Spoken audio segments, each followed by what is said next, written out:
show, I will always respond to your comments. So, as we have done for almost 2 years on this show, every single weekend, we talk about the upcoming fights, we give you fight breakdowns, and we keep it in a short, condensed version for your short attention span. I am your guy. So let's jump right in today. We are here to talk Gervonta Tank Davis versus Ryan the Flash Garcia, and I have bullet pointed this bitch for you today. How about that? First, we're going to touch on the reasons why both these fighters deserve so much credit for making this fight. Then we're going to talk about the reasons why this fight means so much. And then we're going to talk about what both fighters do well in the ring. And finally, my pick for who wins the fight, along with a very detailed version of how I see this fight playing out round by round. So let's jump right in here. Why do both fighters deserve so much credit for this fight? Well, I'm going to refer you to one of the greatest boxing podcasts on YouTube, and that is Boxing Gems. And a couple of months back, I had the pleasure of being able to work with him and give him some content that he agreed with putting on his channel, God bless his heart, about all the reasons why I thought that this fight would not actually go through and happen when they said that it would on April 22nd. And so if you want the more very broken down and detailed reasons of kind of the things I'm going to touch on real quick today, go and check out that episode on Boxing Gems. So, why do both fighters deserve so much credit? Let's start with Ryan Garcia.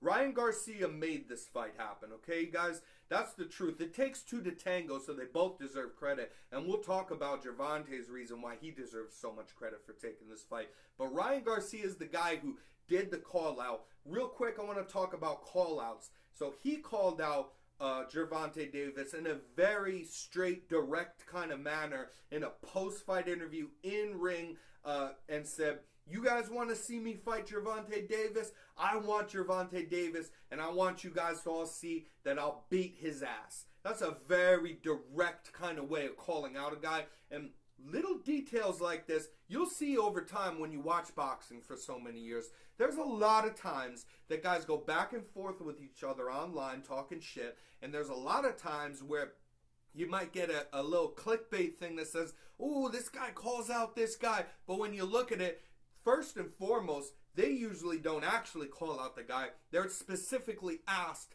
by an interviewer or by a media member in a post-fight or a pre-fight conference about taking a fight with another guy. And then they generalize, saying most times that, "Well, I'll fight anybody, so sure, I'll fight him. Let's see if he wants to fight." They're usually not these direct, rude, kind of crazy call-outs from guys that actually are on the same kind of level where a fight could happen at all. You know, you got a lot of clout chasing in boxing, but not a lot of times you see a fight between two fighters people want to see, and then one guy directly calls out the other guy. "Let's make this happen. I'll do what it takes." So Ryan Garcia did the call out, and Ryan Garcia pushed for this fight to happen. All of those reasons I was touching about that I talked on the Boxing Gems episode is basically because there's so many things in the way of this. You guys a lot of times think that a fighter's scared of another fighter. These fighters are not scared of each other, but what happens, not in the sport of boxing, but in the business model of boxing, you guys, is that there are management teams, and then there are promotional bodies, there are sanctioning bodies. All these things get in the way. It's not even usually the fighters. All the time fighters say, "I want to take a fight with this other guy," and then the other guy hears about it, the other fighter, and he says, "I'll take this fight," and the management gets in the way, the promotion gets in the way. They'll first, a lot of times with a fight like this that's risky with two A-class stars in boxing who are undefeated, first they'll say, "This is too risky, maybe don't take this fight. We've been making money, let's just make our money taking these other fights that people don't want to see as much." And so they might fold under that and say, "Oh, okay." And then even say, if they say, "No, I really want this fight," then it goes up to the promotional team when the management team say, "Yeah, my guy wants the fight." And then the promotional bodies will say, "Well, we need this fight to be on our network exclusively." So the other guy's promotion, he's in a different promotional company, you know, and the other promotion is not going to be paid for this. Just tell your fighter that he can get paid and he can come over here for this one fight and we'll make all this money. And so, of course, the other promotion will say, no, that's my fighter. So that's mainly, in a short, reason why a lot of these fights do not get made. Ryan Garcia pushed for this fight to happen, and being that he signed under Golden Boy and Oscar De La Hoya, they are literally the lowest on the totem pole of three, maybe four different promotional bodies. They're the lowest on the totem pole. Don't bring in that much money. Only started doing pay-per-views and haven't had a lot of success with it. Don't have many good fighters under their resume. They're very, very, very, very best breadwinner is Ryan Garcia, who has not headlined a pay-per-view yet. So you bet your ass that he told Oscar De La Hoya, probably fought with him a little bit, I want this fight, do whatever it takes to make it happen, or maybe I won't even be here. You know, that's me reaching a little bit of what my personal opinion of what happened is, and I have good reason to believe that. So I really think that Ryan Garcia pushed the hell out of Oscar De La Hoya to say, just take their deals, man. And so they got, actually, two promotions involved that will both be paid, one probably more than the other, but they'll both be paid, right? And so Ryan Garcia made this fight happen. Ryan Garcia also signed a very risky rehydration clause that was the one thing that Tank Davis put in that contract when he signed it and agreed to it. He said, but you have to agree to this rehydration clause because you are a naturally bigger guy than me. I could fight at 130. You struggled the life out of yourself, from your own words, to make 135. You're a 140 pounder. I'm probably a natural 130 pounder. So there's a rehydration clause that says even after the weigh-ins, when you go in the ring, you can only go in the ring so big. So Gervonta Davis put that in the contract. Ryan Garcia will still be the bigger man come fight night, but he can't be as big as he could have been because of the rehydration clause, and Ryan Garcia still signed the contract for that. Why does Gervonta Davis deserve a lot of credit for signing this contract? Mainly because Gervonta Davis has headlined many different high-level pay-per-views with lots of celebrities on the front row and sold-out events left and right. He is a proven pay-per-view star, and the stats go to show it. And like I just said before, Ryan Garcia, under Golden Boy, the lowest on the totem pole of promoters, has never been involved in a big pay-per-view, never headlined one. So you make no mistake about this. Gervonta Tank Davis, whether you like it or not, this is a fact, is the A side of this fight, even though Ryan Garcia's got lots of social media followers. That doesn't exactly translate into pay-per-view buys when you haven't proven that yet. So Gervonta Davis, the A side, and sign this contract. And what that really means, you guys, is that if you look at these two fighters and you ask yourself the simple question that needs to be asked every single time a fight is made, who is the one that needs this fight? Who needs the other fighter more than the other guy? And the answer is Ryan Garcia needs Gervonta Davis a lot more than Gervonta Davis needs Ryan Garcia. And that's just a fact. So Tank Davis signing this fight deserves all the credit. And finally, the little bullet point is that both fighters, of course, deserve credit for signing the contract and making this fight. Now, why does this fight mean so much? Again, check out the Boxing Gems episode on why these fights are generally so hard to make. But in a nutshell, again, not the sport of boxing, but the business model of boxing basically has been laid. This a modern day business model of boxing. The old school 80s, 70s days of doing business in boxing were different. They were bad and good for their own reasons, but they were a lot different than this modern day business model of boxing. And this business model in particular was laid out by Floyd Mayweather before at the tail end of his career, in that you become an A-side if you either just take fights that you get the most amount of money from with the least amount of risk, or if you are taking a risky fight, you make damn sure that you're the A-side and that by the time you fight him at least, and that the fighter that you're fighting, it might be risky, but you get him at the best time that you possibly can after a loss, especially a knockout loss, or you get them after they even have a win, but they don't look so good. They look a little slower than they did last time, and you cherry pick the way that you when you enter into a fight like this, and it's very few and far in between. And so that is the main reason why we don't get fights like this. So what these two young men are doing right now is they're literally about to, this event, mark my words, will not only sell out, the pay-per-views will be sky high through the roof. By the way, buy this pay-per-view. Do not stream it illegally. Sometimes I do that too, man. Listen, sometimes people stream events. This is not the one to do it on, okay? Not the one to do it on. You want to actually buy this pay-per-view if you have ever in your life bitched about fights you want to see not getting made. These two guys, what they're going to do, if they do get in the ring, fingers crossed, on April 22nd, what they're going to do is break the modern-day business model of boxing. And no short of that. They're going to sell so much. The pay-per-view, they'll stack the arena. There'll be tons of celebrities there watching this. This event will take over the sports world within that weekend. All sports, MMA, everything. MMA will put on the shittiest fight night card UFC that you have ever seen in your life to purposely never try to go up against this thing. And this event will be so big and the star of all sports on that weekend that it will show other fighters that they should make these fights. Maybe people like Errol Spence or Terrence Crawford, who is another huge fight that we wanted to see. And are those two guys scared of each other? Fuck no, they're not scared of each other.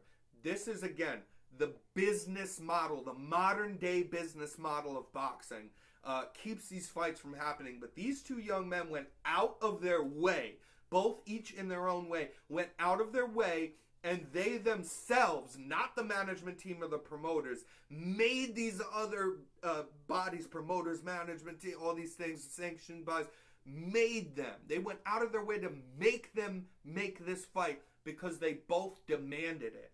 And when other fighters see how large this event will be, I guarantee you that we will start seeing some much better fights being made. Maybe even finally that fucking Errol Spence versus Terrence Crawford fight, you guys. But that is why this fight is so important. And then, what do both fighters do well? Well, let's start with Ryan Garcia. And we'll go back and forth, actually, bullet point to bullet point here. Ryan Garcia, he has a great left hook, okay? And then the exact translation of what Gervonta Davis has that will play into that strength is that Gervonta Davis is an excellent counterpuncher. High-level boxing IQ there. Now, Ryan Garcia, he is quite fast, and he does have a high output. This will help him win rounds. Contrary to that, Gervonta Davis' style will play into that by being patient. He doesn't need to win all the rounds. He never worries too much about winning all the rounds or what round it is. He is patient and looks for that opportunity he conserves himself until he can find those perfect counter punches that he does so well. Ryan Garcia sure hits hard, but I believe Gervonta Tank Davis pound for pound hits much harder. Very powerful in general, but also that is combined again with perfect timing from Gervonta Davis, who makes that power translate even more when he times you so perfectly while you're throwing. You don't even need to be that powerful, but he does have raw power anyway. But I don't believe Ryan Garcia hits as hard, but he sure hits hard enough. And I believe that him being the bigger man, right, as well, will maybe even this playing field out a little bit. And lastly, here we go. Who wins this fight, you guys? In my humble opinion, Gervonta Davis. Gervonta Davis, and I will be putting my money on him. Gervonta Davis, I think, definitely wins this fight. And let me give you a more detailed, like, kind of what I envision this fight looking like, right? I think that this fight starts, the bell rings, and you see Ryan Garcia run towards Tank Davis with all the heart, right, of that young man and wanting this fight so bad. And I think he puts those speedy punches and his combinations together well. And Gervonta blocks a lot of them, but gets hit a little bit. And the activity level and the pace of Ryan Garcia will win him a lot of these early rounds. And then we'll say, now we got to fight. Look at this. And maybe we'll see the unofficial scorecards go up. And if it's not somebody who's like, who's absolutely fucking horrible at them, they might have Ryan Garcia ahead here, about around the halfway mark of the fight, and he'll be winning the rounds. And then I think that you'll see that Tank Davis, who's been losing a lot of these earlier rounds, was conserving himself, as he usually does in his fights, you guys, if you watch them. And he doesn't so much worry about the rounds, but he will be downloading data. Because I believe that everybody talks about how hard Tank Davis hits. He's the knockout artist. But like I said, it's the timing of it that makes it all the more powerful. So the thing that Gervonta Davis doesn't get a lot of credit for, which he should, it might be his best attribute as a matter of fact, man, besides his power, is that he has a very high fight IQ. He really does. And he will be downloading data and seeing the combinations that Ryan likes to throw. He'll be paying attention to when does he end his combination. What's always the shot that he likes to finish, that he's trying to set me up with. And it's probably that left hook. But he's been incorporating a right hook. But whatever shot it is, he'll be downloading this data and he'll see it coming. He'll go, he's thrown this same thing at me 5 times before. So I'm going to wait until I see him starting that pattern again. And then I'll know the exact shot, because Tank Davis will knock you out with both hands. Power in both hands. And Tank Davis is just the timing of him. He'll eat some shots in the glove and he'll slip the one. How many times did we see him knocking out Rolly Romero in this way, knocking out Leo Santa Cruz in this way? Pitbull is just a very tough dude, and Gervonta Davis's hand was hurt. It's not excuses, it's just a fact. And that's why that led to be such a hell of a fight. But he does this all the time. So I believe that in about round 8 and possibly round 9, but possibly round 9, but I'm going to say maybe round 8, we see a brutal sit down of Ryan Garcia, possibly sleeping. Because he'll be winning the rounds, he'll be fired up, but he expended so much energy. At that point, he'll be slower later in the fight because he's sure to be the more active fighter. And then I think that Gervonta Davis finds that opening and finishes the night. And that is the way that I see the fight playing out. And then also, even more on top of that, is that after the fight, they'll talk about how well this fight did, as I touched on, to inspire other fighters to make fights like this. And I also believe that even if Ryan Garcia loses this fight, I think that people will talk about how he was up on the scorecards maybe at the time of the stoppage. Wouldn't be surprising at all. And that he did well, made a really good account of himself, and maybe even we'll see a rematch of this fight. Because that's the other thing. This is a great fight. It's so surprising it was being made. If they actually get in the ring and this fight happens and it plays out anything like this way, where both guys just put in a hell of a performance, and people could talk about the guy and the other guy, whoever it is, in his losing effort, making a very good account of himself and making this fight highly competitive. That it's easier always to make the rematch because you knew the fight sell. The promoters know, everybody knows that. They get their money's worth from the business, and the fan wants to see it again, the average fan, because whether you're casual or hardcore, because if it was highly competitive, we always want to see those again. So I think that this fight is one of the greatest things that has happened in the sport of boxing, basically since I have been a man. So I've seen great fights when I was a teenager. Still, we're having epic fights. The Deontay Wilder-Tyson Fury 3 fight was just epic. But who knew that would happen? People are actually, if you go back before that, myself included, were actually disappointed that it wasn't going to be Joshua and a fresh thing because Wilder had been beat basically 2 times, even though they called the first one a draw. and so people were actually disappointed before that. So it blew the roof out on expectations, but it wasn't a fight people were clamoring for. This is maybe the greatest fight that will actually be made that fans wanted to see so far since the days of me being a very young teenager. This fight means a lot. So I hope you guys actually buy this pay-per-view on the 22nd, because as a fan, myself, you guys, everybody, we can contribute to showing that we promote this sort of thing, that we're promoters. We promote this sort of thing happening in boxing.